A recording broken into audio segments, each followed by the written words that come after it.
Hello. Good evening. Good evening. How's everybody doing? Great. Good.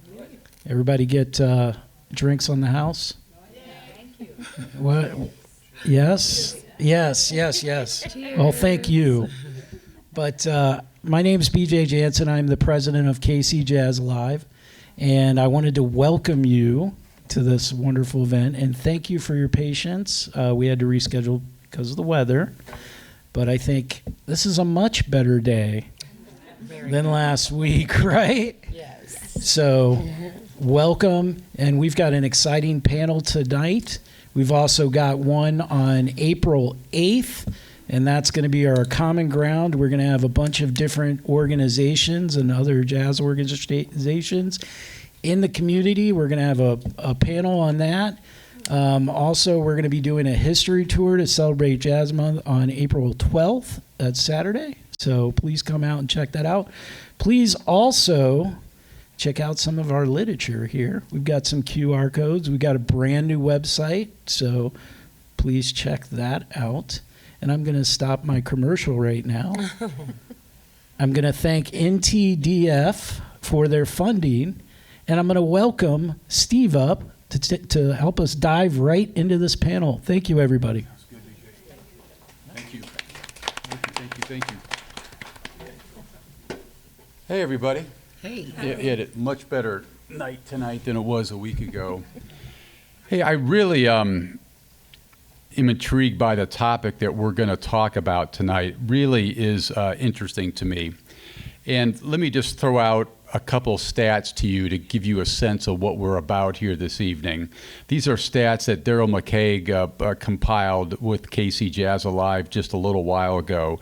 Based on his numbers, women comprise, get this, 10% of the Kansas City jazz musician workforce. 10%, okay? Stat number two that's going to set you back a little bit. 64% of that 10% of those women are promoted strictly as jazz vocalists, okay? The percentage of men, 2.5% jazz vocalists. So clearly something's going on. And what we're about tonight is to try to dive into that a little bit and try to understand it a little bit better. As you can tell, as you can see, we've got a terrific panel to talk to you about it. Eboni Fondren on my far left, a vocalist, a popular vocalist, is working with UNESCO City of Music KC and with the Jazz Ambassadors. One of her mentors was Everett Devan, and she once was the host of 12th Street Jump on KCUR Public Radio. Kara Smith, to my immediate left, is the Education Programs Manager at the American Jazz Museum. She, too, is a vocalist. She, too, is part of the problem. Okay, it's a little joke, Kara. In the middle, Nina Cherry is a singer and the Arts and Entertainment Editor for Kansas City Magazine. Give our panel a great round of applause, if you would, okay? So, Eboni, these numbers I just threw out, they surprise you at all? Or what do you make of what I just said? You're already shaking your head. No. They don't. Tell me a little bit about that. Why not? In my experience in Kansas City, the vocalists have been dominated by women, majority women, and very few actual instrumentalists that I've been come across. But Eboni, this is 2025 in the year of our dear Lord, and why on God's green earth is it that way in 2025? You know, I've said this before on other panels, and it goes back to the support and the education from middle school when music in school is introduced, and young girls are discouraged from playing the ones that they want to play. Oh no, you should go to violin, or maybe you should choose the flute, or if someone wants to play bass or drums or saxophone or something like that. And I think why does that happen? The patriarchy. I mean, Okay. let's be real. Okay, well, I'm all about being think, real here. You know, like, women don't play drums. Women don't play, bass. Women don't play saxophone. Like, I know a lot more women that do play those instruments now than I've ever known. But, yeah, I do think a lot of those women that I know stood up for themselves and demanded that this is what I want to play, and you're not going to discourage me. But I'm a vocalist, and so for me it's a different perspective. But Nina's an instrumentalist as well, and she might have a different perspective. Nina, what's your perspective? Yeah. I do think it comes down to that early foundation. I mean, I was the girl who played drums. I play vibraphone, and I'm a percussion accompanist for the ballet, and it really does start young. And I work with young people. I teach lessons. And one time I was talking to trombonist Marcus Lewis, who teaches at UMKC, fantastic arranger, musician. Right. And one thing that he mentioned that he did to, in hopes of kind of remedying this gender disparity, when he would teach clinics with middle schoolers, the girls were often pretty hesitant to solo when it became time to improvise. And that's something that's viewed as dominant. And I think as women in this society, we're conditioned to not be dominant, to take the back seat. And so I think girls just need to be encouraged more in those formative moments where it's like, do you want to take a solo on this? And just help them get out of their shell a little. So this scene is a reflection of our society, pure and simple, is what you're saying. Yeah, and I don't think it's even necessarily specific to the jazz community. I think it's the broader music industry and not just in the city. Yeah. Yeah. Well, And Kara, when audio. Eboni was talking about young women being steered a certain way, you were nodding your head pretty vigorously. What was your experience? I wanted to do percussion or play the trumpet. We had lots of opportunities, and when I was in elementary school, I believe sixth grade was still a part of the elementary schools instead of being in middle school. So that was the first grade that you got to be introduced into some of what would be the electives in the future in the arts. And choir, you got to meet the vocalists and you got to meet the choir instructor.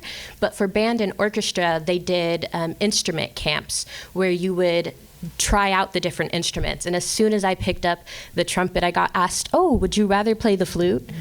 And I was like, well, I don't have an interest in that. And they're like, well, we need more flute players. And I never thought about that being based off of gender. But I was like, well, I want to play the trumpet. And they're like, you don't want to be an obnoxious trumpet boy. That's a stereotype for trumpet players, and being loud and obnoxious and just kind of having egos. But I ended up settling on the French horn as kind of a settlement. And I loved that. But I think that I remember being encouraged against that, and it comes down to your instructors and your mentors and who's there in the room when you're making those decisions at an age where you might not know better whether or not to challenge that. Are you suggesting that trumpet players tend to have egos? Is that really where we're going here today? Never. I don't know what didn't you hear that. possibly I didn't could hear be talking about. Eboni, what was your career path? How did you get to be where you are, and where were you steered early on? So for me, singing was all I ever knew. I was singing probably before I was talking. And if there was a stage, a microphone, a fireplace, I was in front of it and on it. And I got that from my dad. My dad is a big ham, and the two of us were like peas in a pod. And he was in a band when I was younger, and so I was always where the music was. My aunts sang, so music was always in my house, and so I always knew that I would be a vocalist, a singer. What I didn't know, I thought, Whitney Houston, Jennifer Holiday, and I'm Telling You was like my favorite song, and but as I grew up, I got into choir and but I didn't fall in love with jazz until I was in college. I didn't go to school for music. I didn't go to school for jazz studies or anything like that. Everything I learned from Everett. And from being in the scene. So my education, it was a little bit different than books and theory and all of that. Everything I learned, I shedded, and I took lessons, and I went out to clubs, and I listened and studied on my own and practiced, and just I used my business acumen from my degree to sort of help logically think about what I need to do to promote myself, and so everything that I've ever done, it's been just me. Yeah. So. Yeah, Nina, I'm wondering about your path too in a little more depth. And do you believe even today that the path for women musicians is generally speaking tougher than the path for male musicians? Is that a fair statement, or am I reaching? I think it is. I don't think it's reaching at all. I think again, you can transfer this to a lot of different fields, a lot of different industries, genres, but you have to prove yourself. And one reason that I personally, for a while, I wasn't really thinking of myself as a vocalist. I was, I am an instrumentalist, right? And I started playing piano young, and I always loved to sing, but I almost was wary of using that term, which I'm not anymore. I love to sing. I've always loved to sing. But the moment you say you're a singer, it's like, really? When you're like a woman that sings, it's like, yeah, I'm sure. But it's, it feels like oftentimes we have to prove ourselves a lot when we take a man at his word. Kara, you buy that? I do. This sounds bad, but I feel this is the way that expresses my thought. It is a bit of a guys' club. And I do think sometimes if you don't know somebody, then it's hard to break through that. Or if you can't grab someone and be like, come here, introduce me. Or, and it's they don't take you for your word as easily when you're a woman. And it's not like you can just always get up and just grab the mic and go for it. So you have to make more of an effort to be in those spaces and to go to things like jam sessions and just meet people and make yourself known. Yeah. It just strikes me as we're talking here that if these numbers are right, and 10% roughly of Kansas City's professional jazz musicians are women, that's just unbelievable. That is like a crisis. And we're having this conversation. I just got my Downbeat magazine for the month, and I hope I'm right, Artemis, the all-female group in New York, is on the cover. And so Downbeat is recognizing that Artemis is a big deal because it's an all-female group. And again, we're having this conversation in 2025. It's amazing to me that Artemis is a big deal just because it's an all-female group this year. Surprised by that? And they're on the cover this month? This month, because it's March. That's why they're on the cover. Yeah. It's Women in Jazz Month. Oh, because Women in Jazz Yeah, Month. exactly. Well, that's right. Of course. Yeah, that's the only reason why there's so many women playing at the Blue Room this month. Because it's Women in Jazz Month. Yeah. So, but isn't that an attempt to begin to address this, or? But it shouldn't just be limited to March. Of course. It's always, every year, it's always like that. And there's been times where it's been Charles Williams with this vocalist, or Everett Freeman's group with that vocalist, or it was Everett DeVan featuring me. Now, I would say as the times have gone on, it's like it's Divas Night. Okay, well, sure, but you know what I mean. Like, it's still featuring a woman artist of some sort in this month. Where are we at? I can host a jam once a month. Here and there, and. But the idea of featuring women in March was that over time that it wouldn't become a big deal, right? But is it having that effect? I'm hearing you say no. I just don't think that it should.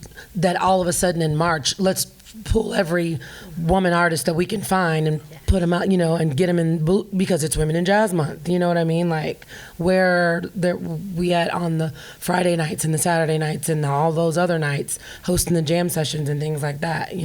Yeah. So. Yeah. I mean, I would say there are some months where there's maybe a female artist on the bill, and that's at most places. Not even forget it at Green Lady and Majestic and You're saying it doesn't happen there? I don't know. No, I have never seen a woman on the lineup there as like the billed artist at any of those clubs.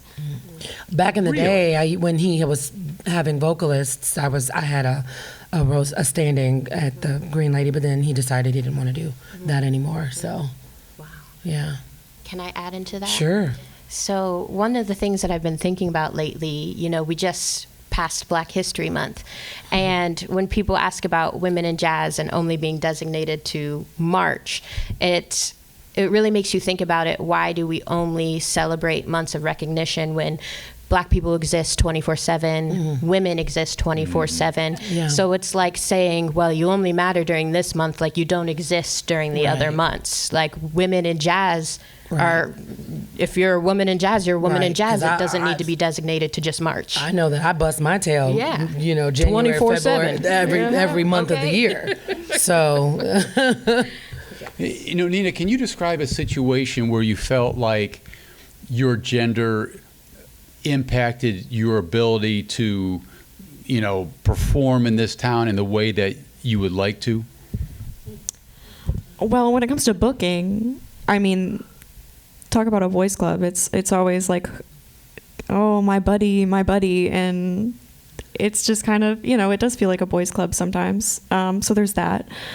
As far as maybe not specific to performance opportunities, but when I was in school, I went to UMKC and I studied percussion first in the classical department, and then I started taking a bunch of jazz classes. But either way, I was a lot of times the only woman in the room, and it felt like being in a locker room sometimes, and it's just like, I can't and won't hang with that kind of behavior. And so then it's like, well, do you want to hire her? So I think that's, kind of it's something to navigate. Kara, can you think of a time when your gender impeded your ability to do what you wanted to with your musicianship? I think there's always that sense in general that you are going to have to get past that wall being the boys club. But I think gender can be an interesting thing if you are even looking to just experience more jazz, if you are not a vocalist.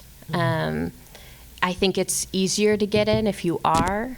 And I think that is something that people are always like willing to, oh, well, come sing a song. But if you were wanting to say, well, no, I'd actually like to sit in and try this on this instrument, like well, I didn't, I think there's kind of a barrier there, but I can't think of a specific example where I've personally felt like just really attacked or really targeted.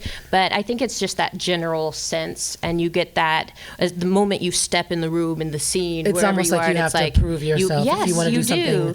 And I've seen, other than like sing a song, and I've seen that. I've been to a lot of jams and a lot of clubs and a lot of places, and it's a very meek sort of like, I've got my horn and I want to play too, kind of like, and I'm like, come on, especially if I'm hosting a jam, I'm like, get out of the way, get up here, girl. I'm like grabbing you from the back of the room because I see you and I want you to be seen. I'm very much that kind of person. But I've seen where it's like a waiting game, or not getting called, or or this buddy gets called up, or kind of. If you're not that kind of extroverted personality who can be a little pushy at times, you're not going to make your way. It's going to really inhibit your ability to make your way. I just think that it's not about being extroverted or not. I think it's about being a woman on that instrument.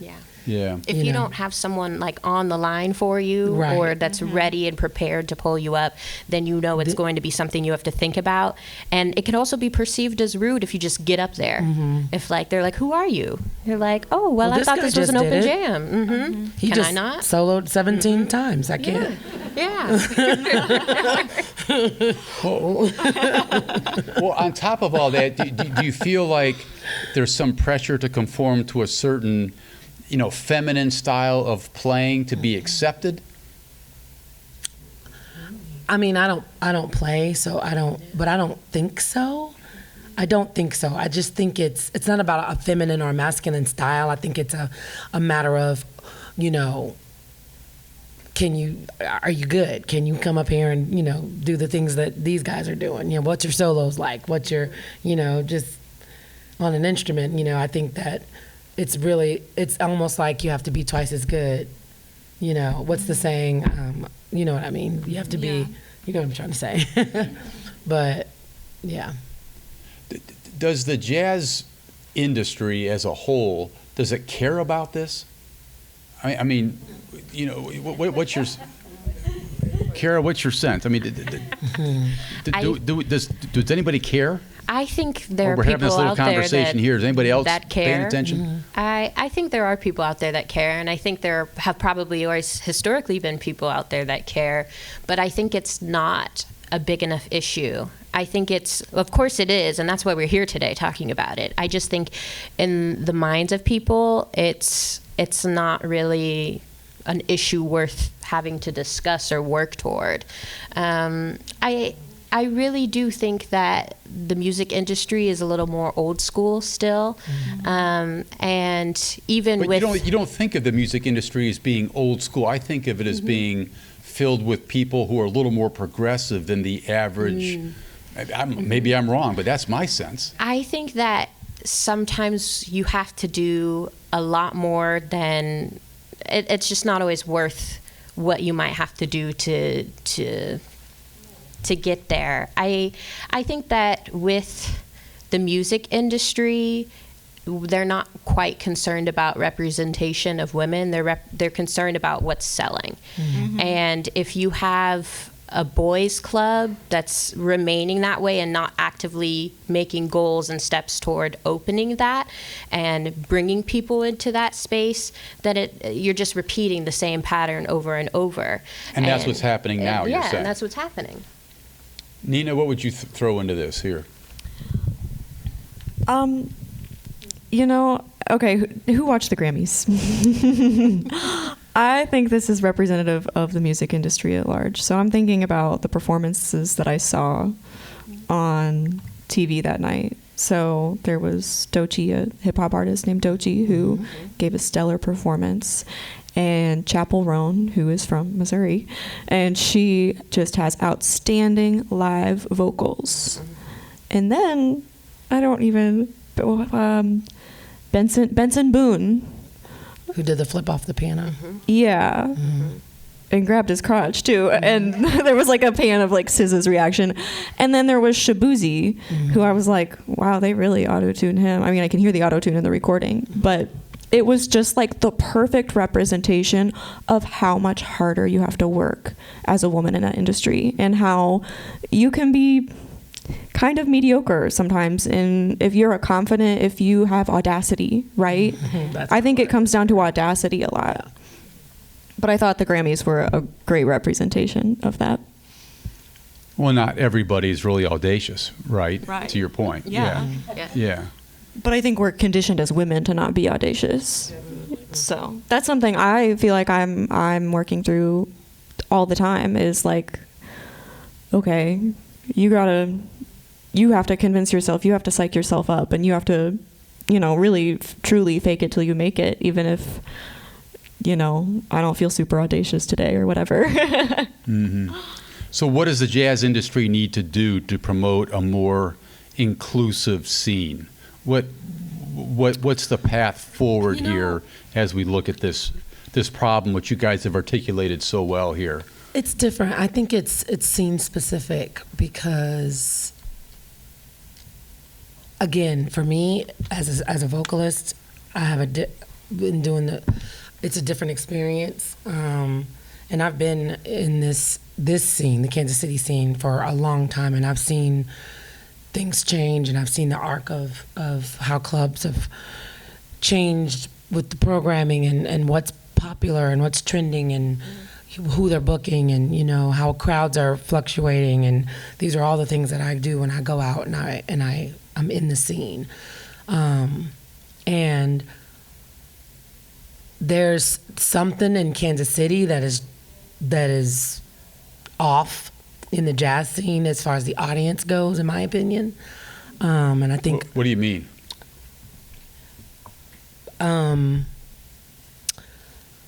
I see a lot more people come out for.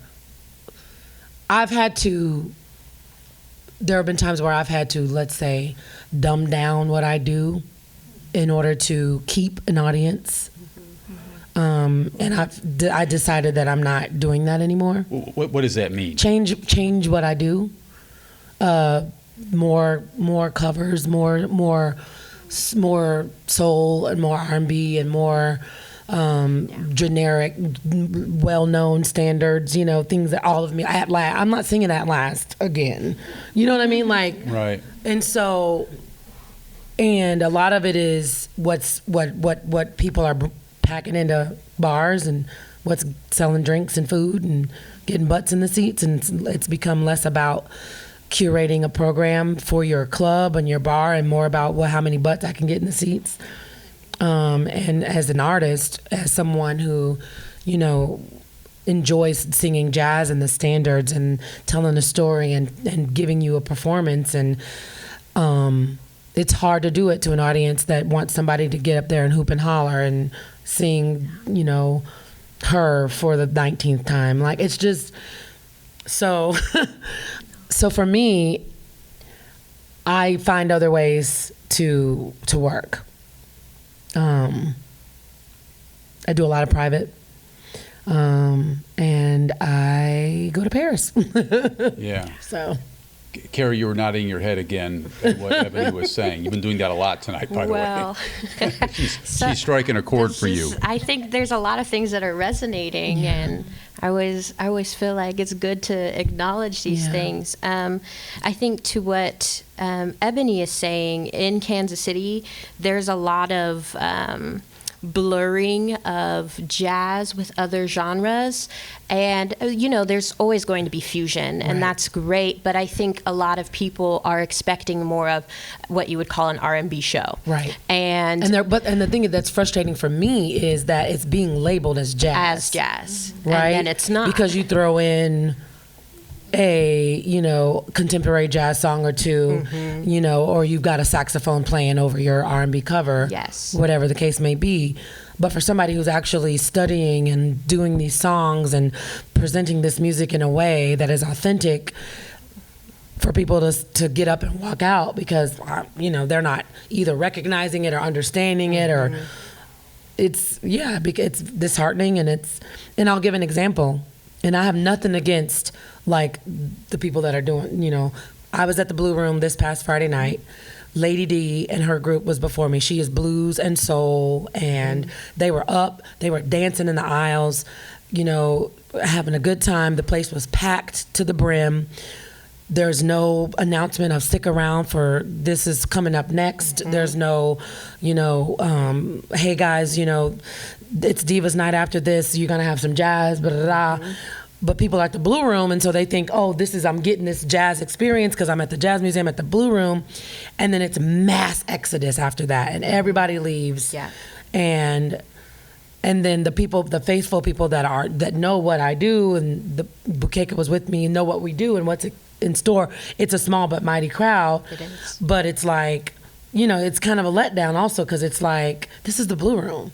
Like, we're supposed to be sharing promoting and jazz, right? And like nothing not against what the people think is jazz, soul and blues and R&B, because it is a derivative of that. But I just feel like it takes away from what could be at the Blue Room. Absolutely. Specifically. No, I completely agree. And then on the other end of things, if you're really if you're too advanced with the jazz, then some people don't understand it or don't feel they've left with the impact of the music. Yeah. And that's okay. You don't have to understand anything, but always be open to listening.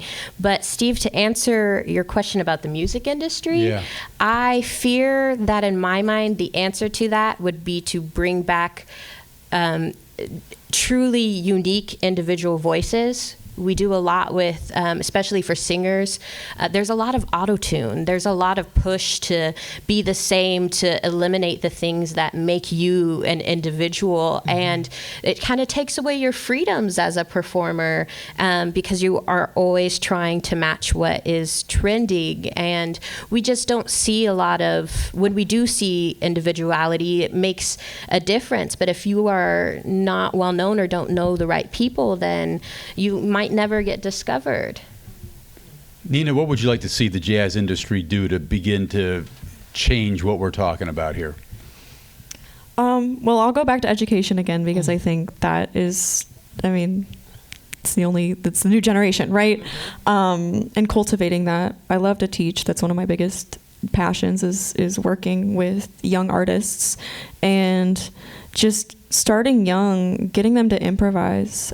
With a lot of my students, in our piano lessons, I get them to start improvising as soon as they're playing, so that they aren't 5 years into piano lessons and they're like, oh, that's scary, And you can just give them some basic guidelines to go off of, and kids have a lot of fun with it. So that's one way, I think, to just get more girls empowered to improvise. Another thing, just as far as the industry. How would you go? I don't mean to cut you off, but how would you go about getting the word out to the education community that, hey, we've got an issue here and we've got to start rethinking what we're doing? Oh, gosh. Okay, solve this for us in 30 seconds or less, or I'm moving on. I'm kidding. Okay, give me an answer. No. Yeah. I'm not sure. I think we need to just generally... you think about where are these educators being trained, right? Probably maybe the universities. Yeah. Yeah. So probably the university professors, like integrating that into curriculum, and that approach of, encouraging, you have to, girls are conditioned to be shy or demure or whatever. It's going to take, if you're talking about the education, it's going to take those that are teaching to have that mentality to be inclusive and to not, and to teach and to be open and to encourage every student, no matter the gender. And if you want to play this, absolutely, let's go. You know what I mean? And that's just going to take time, and it's going to take, changing of the guards, so to speak. I was going to say, but what you're describing to us tonight is this is a paradigm shift in the education community. At least that's what's needed here. I think so. Mm-hmm. Yeah. Yeah. And then, historically, when you think about women in jazz, you do think of vocalists because you had such greats, and maybe, and there are certain people who highlight women instrumentalists from the past, to showcase that to other younger women to understand that there are other, people that have done this before you, and I don't think that there's anything wrong with I stand on the shoulders of all of these vocalists, and I wouldn't be doing what I'm doing, and I look up to the Samara Joys and the Cecile McLaurin-Salvants and the Jesmia Horns and these younger women who have come up studying and doing the work and are out in the scene and are band leaders and are songwriters. Right. And those are the examples that I want to share when I give a master class to vocalists, or I talk to young singers about how you can create your own path in your own lane. Even though you're a vocalist, you can still be a band leader. You can still be a songwriter. You can still, it doesn't have to be you with a band of some, you can create your own band. And that's kind of what I do to help encourage vocalists so that they don't feel like they have to rely on, a male counterpart to get them in the scene. I was going to say, I haven't heard the word mentor here tonight yet. Yeah. Is what you're suggesting. Yes, absolutely. Yeah. Mm-hmm. I had a mentor who was great, Ever Devan, but I also had a village of aunties, jazz aunties, the Lisa Henrys, the Lori Tuckers, Sharon Thompsons, the Angela Higginbox, Millie Edwards, the Wild Women. All of these women I grew up watching in the scene, and I just would ask questions, and there were times I would just go and watch them perform, and I took all of that in, and I give that back out now. Yeah. John Scott is the owner of the Green Lady, the Black Dolphin. What do you think he would say if he was listening to this conversation tonight? Well, clearly he cares because he's here. I don't know, honestly, to answer that question, because from my opinion, he has his own way of how he wants to run his club.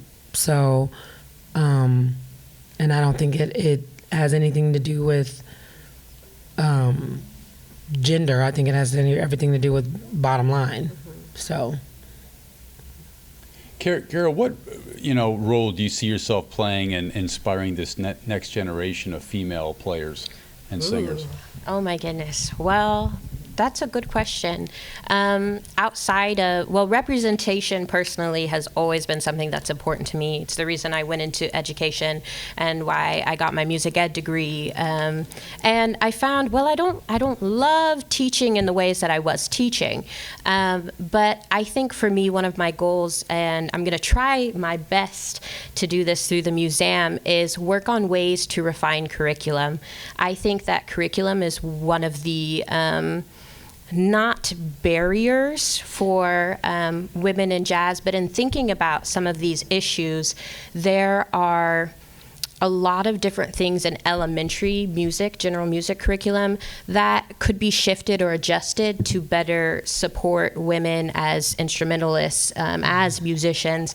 And it's maybe like focusing less on some of it's important to know the folk songs and folk dances, of course. It's important to do ORF exercises, but finding ways to bring more genres, more lessons that are not just Western, but jazz. It's an American art form. It's our art form.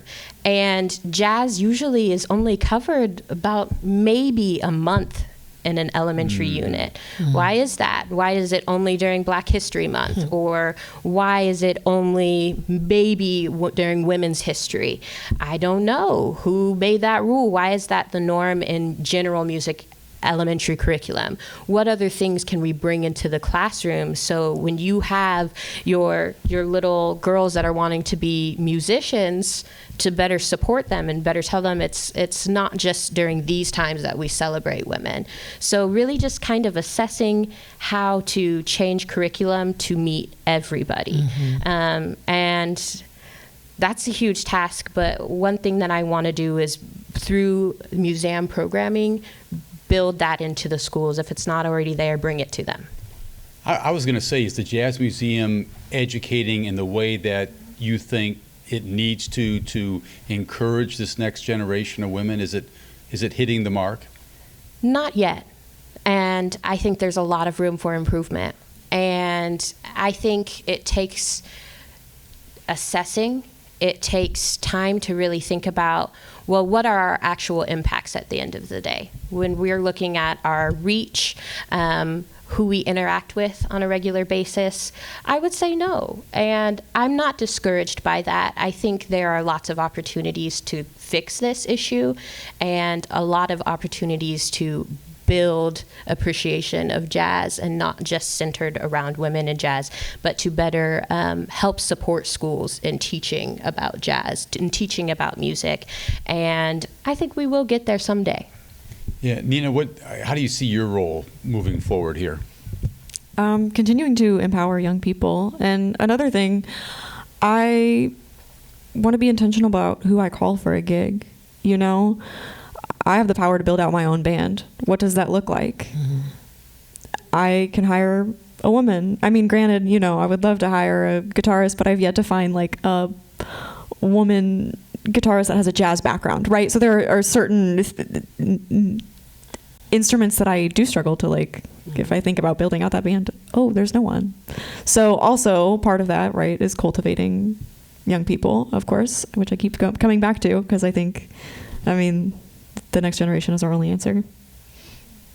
Yeah, I want to take your questions after this final question. Ebony, what would you like to see this organization do, Kansas City Jazz Alive, when it comes to what we're talking about here tonight? How can we help? I think encouraging the public to come out and support. panels are great and educational and, get a ball rolling, but like we need support out in the clubs. We want to see if it's hard sometimes when, you've done some work and you've gotten to a certain level, and then like someone will come in town and sell out a club, and it's like, where are all these people coming from? Like, why are you all like? And granted, I'm no Gregory Porter, but it was funny. I ran into Deborah Brown and Angela Higginbach, and we went to go see Gregory Porter last year, and we were like, where are all these people come from, like in jazz? And it's just like there's good jazz in Kansas City, and people are doing this, the Pink Martinis, and I'm just like, okay, well, there are people that are doing this kind of stuff. Maybe we don't have that name. Do I have to go over and get famous and come back? Because that seems to be the thing that the people respond to. All of us, oh, now you live in Paris and now you're back in Kansas City, or you've gone here and done that, or whatever. But I'm like, I went to India to represent jazz for America like last August. Like that was kind of a big deal, but I don't want to have to continuously spout credentials, just to get folks to come out. If you like it, come out, or I don't know. I'm like, I don't really know what else I can do. And so that's why I'm on these organizations and trying to get out in the community and kind of understand the mentality of the scene and like, what are people wanting? Like, what is it? Is there not opportunities? Is it boring? Like, you know what I mean? Like, Are the clubs not making it encouraging for you to come out? Is it programming? Like, I want to know those things. Like, why isn't the audience coming out? And maybe they are, and they're just not. I don't know. Like, but I've gone around and seen things, and there's pockets of support here and there, and so yeah, it's just been a very interesting last few years, kind of seeing that. Kara, any thoughts about Kansas City Jazz Alive? I think more community conversations. One thing that I like about this panel format, of course, this is actually my first panel that I've been to, and I'm so thrilled to be part of it, but I think it's always good to hear community input. So if there's ways to bring more communities, have little mini community conversations, just get that feedback and insight that we might not have between our organizations and come together and talk about some of these issues. Absolutely. Nina? I agree with the community discussions for sure, and also like how can Jazz Alive support educators and support maybe curriculum initiatives, going to the root, right? But I know it's hard to like host a community conversation with a bunch of educators because they're educating and they're underpaid and overworked, right? Yeah. So that's a tough one, but I just think more discussion and more supportive curriculum. But maybe it's these organizations, KC Jazz Alive, the Jazz Ambassadors, Creative City KC, getting together and coming up with a plan, a program of something that we can go into schools and maybe have, talking to band directors and just, it's maybe a monthly thing or a quarterly thing where it's the community meets the educators and we get together and we talk about these are the issues and the topics that are happening in the community, and we want to bring this to you in the education field so you can understand how what you do inside the classroom affects what's going to happen as these kids go through the system and grow and learn. And that could be something where all of these organizations can come together and do something like that. Can I add something just to close that thought? Teachers love free professional development. Well, we're going to be together again April 8th with the different jazz groups, as BJ was saying. We're going to come together and talk about all this. What questions do you have for our group? Yeah. Kathy? Well, clarification, maybe I don't understand this right, but is my understanding on the Green Lady and the Black Dolphin that he's a real stickler that it has to be 100% original music? Correct. In fact, to like monitoring every act playing there, the dress code's not right, you're all right. Absolutely. Right? Another thing that strikes me, which I find to be quite interesting, is in seeing the country music awards the other night, or even seeing the McCartney thing the other night, the swing deal the other night. And how many more women instrumentalists there are in blues music or the blues genre, and moving more so now into country as well, where country you didn't used to see many female musicians, and now you're seeing a lot more. Also for Follow Up Later, I have 2 jazz educators in my family. So I'd like to, working on the middle school and high school level, so whoever I can connect with on that later. And one's a female bone player. Nice. And has played, trombone, is playing with Casey Jazz. Yeah. Yeah. I have a comment. I just recently relocated from the East Coast to Kansas City, and what people want in entertainment, or whether it's jazz or blues or all of those things, is an experience. And so what I'm noticing is that on the East Coast, regardless, and I'm not just talking about Manhattan per se, they engage the audience with talking about their experience, meaning this is the reason I'm choosing this song. This is the reason, what you're going to hear next is this instrumental because. So it's engaging, and what I've noticed is that when I do go to some of the places, like the Blue Room, there's no host, there's nobody leading you through the experience. And so whether it's R&B and I want to get up and dance, that's the experience. But with jazz, sometimes you feel like the musicians are playing for each other and not engaging with the audience. The audience. So that when we talk about music, it is an experience. And so I may not understand the journey. You have to help me understand the journey. I admire this piece because, so that helps. And that's just a comment. One of the things that I've noticed that doesn't happen here at a lot of our clubs and bars that happens in other places that I've been is the club itself is creating an experience for the patrons. I'm going to use Paris as an example because I've been there and I've seen them. I was there through the changeover from February to March, last year. And I performed at a club, and like the minute midnight hit, they took the old side down, they put the new sign up, and I mean they have it outside every night. They have the poster of who's performing is up on the door. They've got a booklet of all the things that are going, music and bars in the city, but every club, because they know that this is this is what they do. And so they've got a poster on the door and, their tickets and their shows are in and they see them and they get them up and it's about that. You're coming to hear jazz. And if you're talking and if you're not in, like listening but they're doing their part to make sure that they've curated an experience in their venue.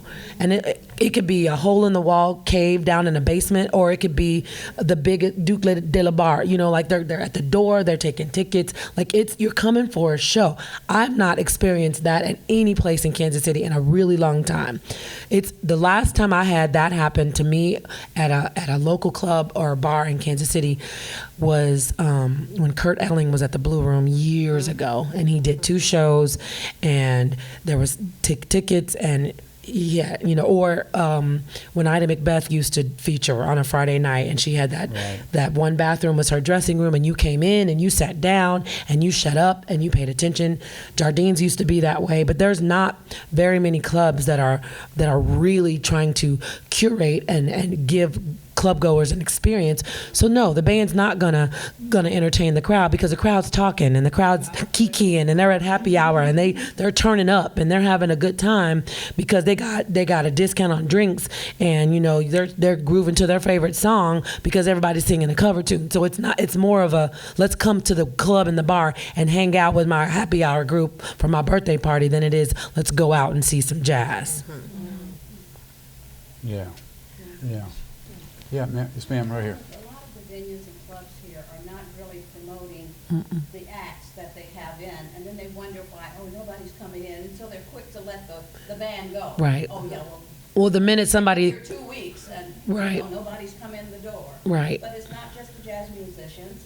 The venues, the clubs, the restaurants who have the music and the musicians in there have to meet us halfway. Exactly. To try to promote, the musicians who are coming to the club. That's the next panel I want to see. Yeah. Get some club owners on a panel and let's talk to them. Absolutely. Emily, that's not a bad idea. Yeah. Go ahead. So I market the Jazz Museum here. I've been with the company for 8 months, and I would like to know what's the best way to market artists, to have engagement with the community, and to drive traffic within a club. Anyone can answer. I think you have, For starters, a calendar.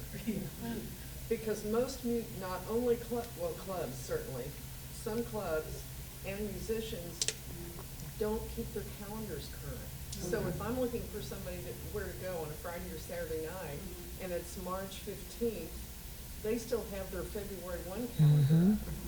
So, and that's not women, that's. No, you're right. Jazz people in general. And Excuse me. so I think some kind of, and David is obviously a promoter of jazz ambassadors, but to me, we're missing a coalescence of the jazz community. So the calendar is very, very important. I don't know how many times I get stuff from Lincoln Center or WBGO, and I'm still in Kansas City, but I'm getting every event that's happening. I get it for the quarter, I get it for the year, and so I've got to be able to get it electronically in print. Clubs have to start taking people's emails down, those sort of kinds, so that you can communicate. And it has to be constant. The Blue Room has stuff, but it's only when you go in the Blue Room to pick it up that you may see something. So, for example, that's an example. I wanted to echo that. I used to live in New York too, and I have friends that work at the movies and things. But we do have the calendar on the website, and we have printouts. So I'm just trying to understand how everyone receives information Different. So, Yeah. like especially with the mass generation that's in here, how are you all receiving information? Is that Facebook or social media, the website, QR Newsletter. codes, Email. magazines, emails? All of that, all of it. Okay. Yeah, so get that Phone information calls. to it. I don't have any trouble. I don't get a lot of, but email, social media is great. I feel like I have to seek it out, it doesn't come to me, which is fine, I'm willing to do that, because, but I don't get emails from the people I attend, and I go to see a lot of different people in Kansas City.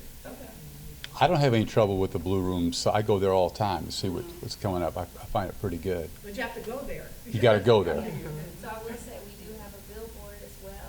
We also have advertisement in the airports, incoming flights, and baggage claim.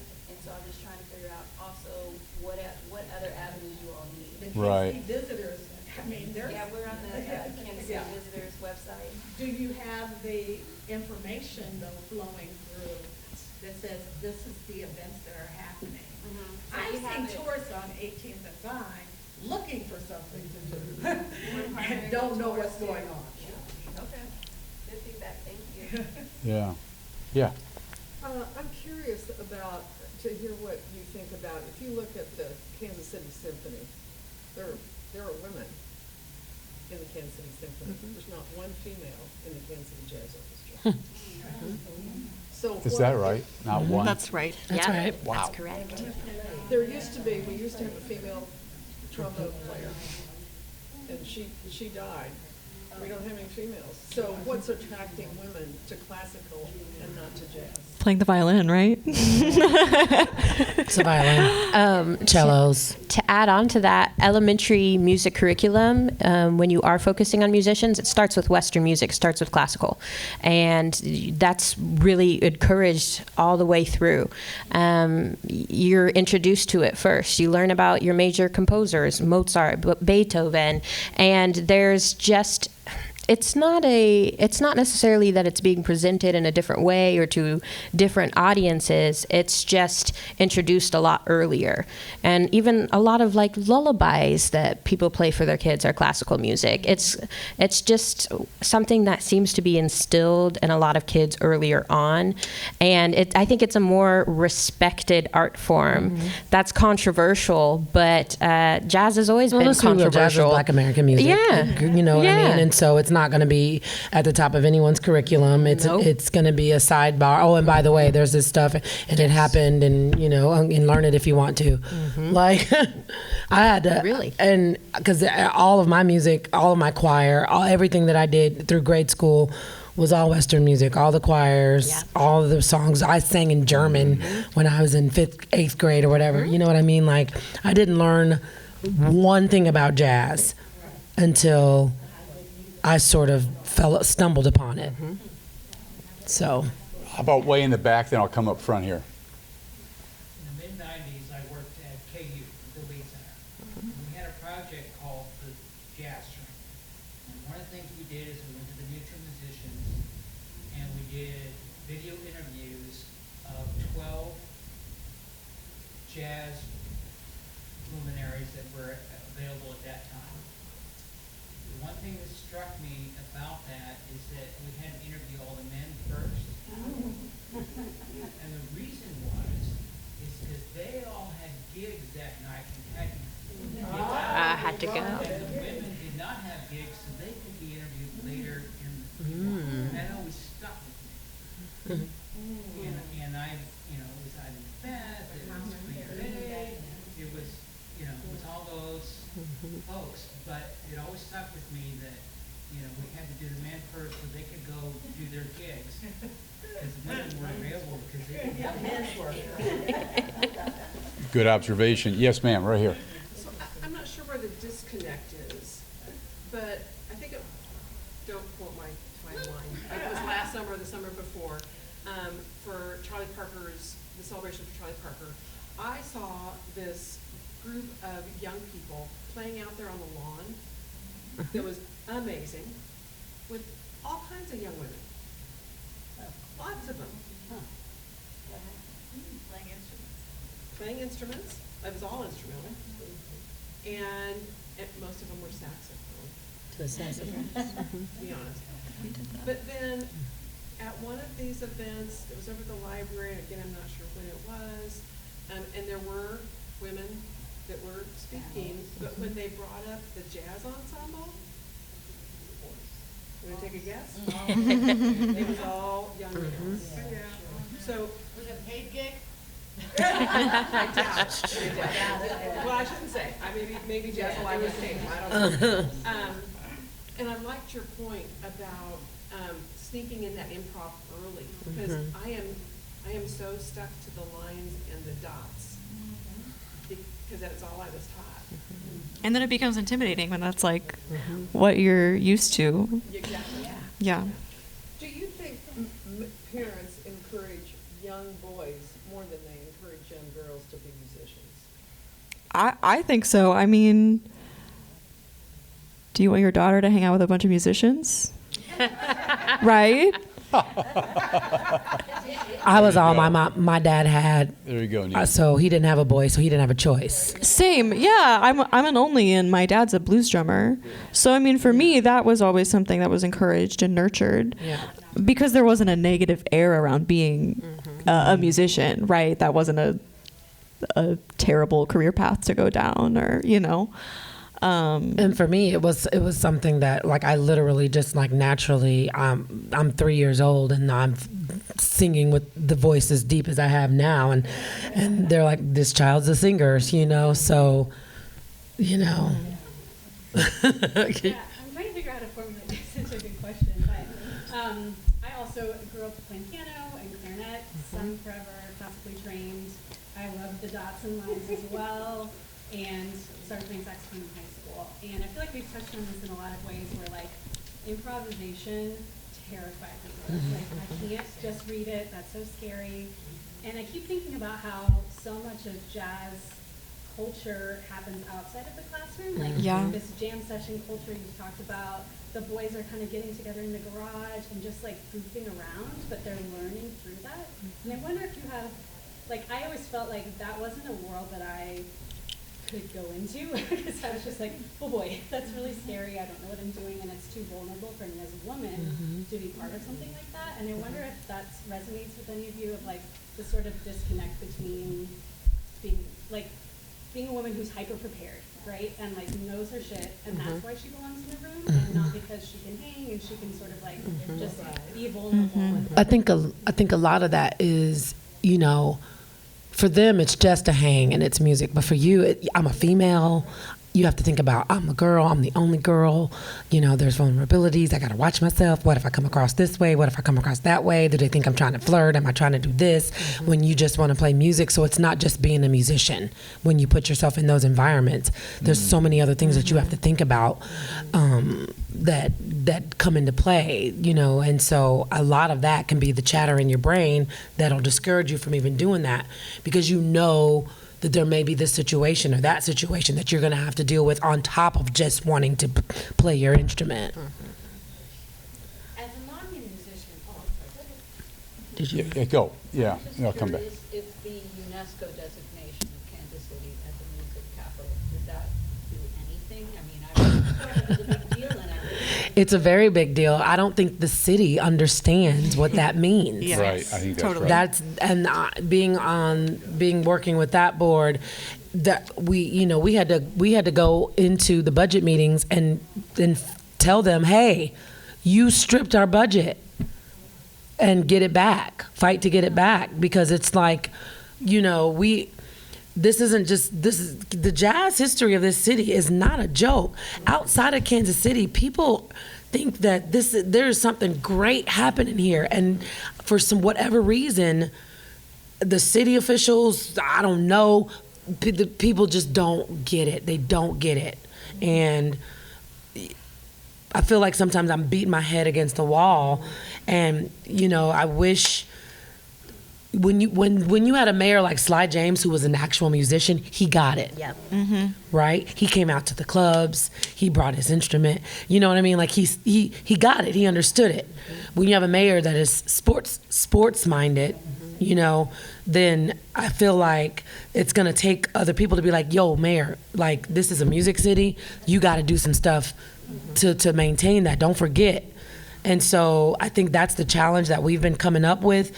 Is getting city officials and other people, budget and club owners and everybody, audiences, and the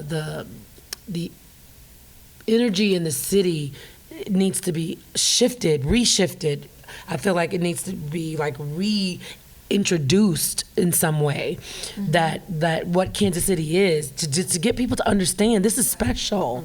You know, it's a big deal. Connected, but it's like, okay, we talk at these panels or these get-togethers, it's like, what about action items? What can we, like, put into action to help the jazz scene, to help women in jazz? I think that representation is everything. I think that, you know, we're talking about how to encourage more women to play, and I think representation is a huge thing. But you know, Kansas City, obviously we're talking about the history of our jazz history, and there are some really fascinating stories of women instrumentalists in this city, which I've spent a lot of time researching. I worked in college at the Mars Sound Archives at UMKC, and I was just always digging there and learned so much. It was so fascinating to learn about that history. I mean, there's a pianist named Margaret Johnson who went by Countess, who passed away when she was 20 years old, that hardly anyone really knows about her story, but she tracked with Billie Holiday the year before she passed and was spending time in New York, like same age as Charlie Parker, had arguably a similar trajectory. And then she passed away when she was 20. Or there was a trumpeter named Tiny Davis who toured with the International Sweethearts of Rhythm, but she was ran out of town because she was a lesbian.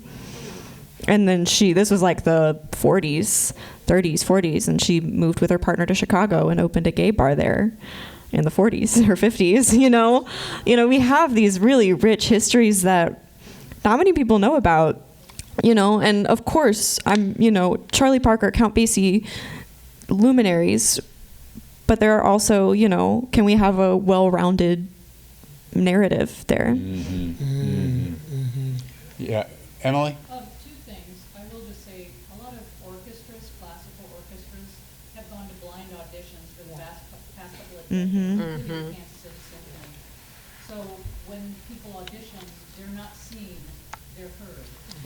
And so maybe, just maybe, that's changing the way the orchestra looks. Because people are being hired based on How they sound. DEI. And then secondly, I would like each of our ladies to have a plug to tell us what they're doing. What's their next project? Great. Yeah. Plug away. Kara, go. Ooh, okay. I'm at the museum a lot, and I love it. It's my dream job. I'm really fortunate to be there. There are March programs coming up. One that I'm really, really excited for next week is the Jazz Voices Her Song, Her Story panel at the Joby Art Center. There's going... Joby Art Center right at the March 20th at 7 o'clock, and it'll be Lisa Henry, Millie Edwards Nottingham, Lori Tucker, and Vanessa Thomas, and they're going to talk about their jazz journeys and sing some songs for you. In my life right now, I'm museum oriented and just singing whenever I can, but that's what I'll share. Nina? My next gig is a little more kind of, it's improvisatory, but it's a little more in the soul vein of things. But I'll be at the Ship on March 28th. It's a Friday night. Starts at 10. I'm playing with a trumpeter named Albert. And we have a great band with drummer Jalen Ward, Alyssa Murray on piano, Adam Schlossman on guitar, Leslie Bush on saxophone. Great lineup that I'm excited for. Ebony? That's March 28th. It's a Friday night. It starts at 10. That could be an issue. Yeah.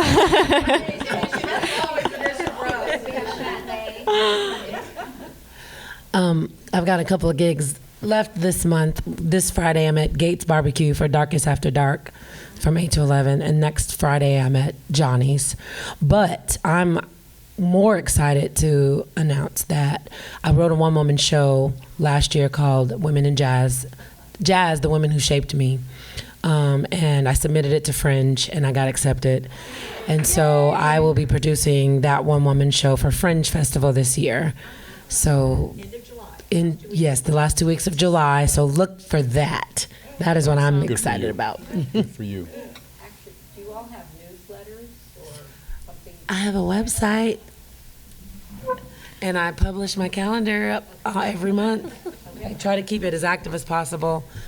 I try to keep my calendar as up to date as possible, and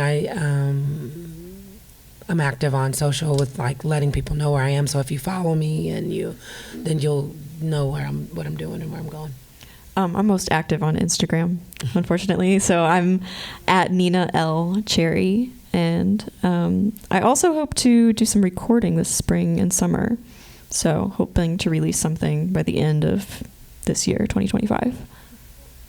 I'm most active on Instagram for vocal things, but I will put a plug in for the American Jazz Museum. Eventbrite is where all of the education programming is on the American Jazz Museum page. Okay, I just want to comment. Some of us old people are not on Instagram. Try. Facebook too. Yeah, me too. That's why I figured having a website, because people like to go to the website, and then it's easy. Guide them from there. Yeah. Let's give a round of applause to Ebony, Nina, and Kara here.